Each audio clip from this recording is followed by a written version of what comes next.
Okay, so ngayon naman po pupunta tayo sa papaano i-calculate ang GWA, General Weighted Average.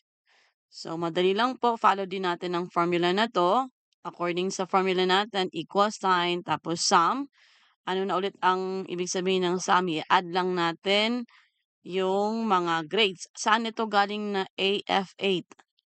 Dito po 'yan. 'Yan ang cell address ng, kuwan natin, AF8.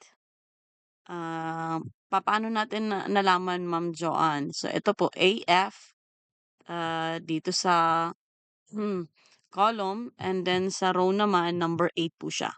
Yan ang kanyang cell address, AF tapos dito sa number 8. Kaya AF8 ang kanyang, cell address.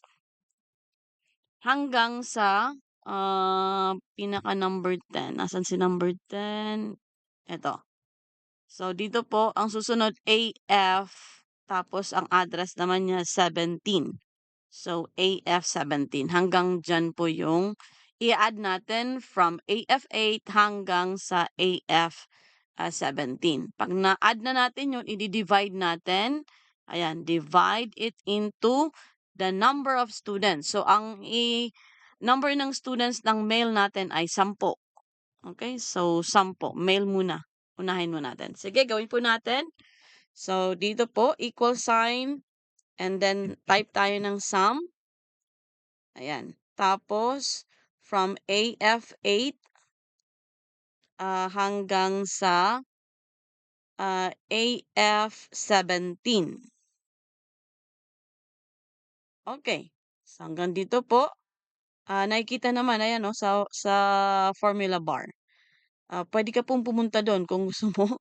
Click mo and then close, hindi pa, ay, tama po, close parenthesis, and then divided by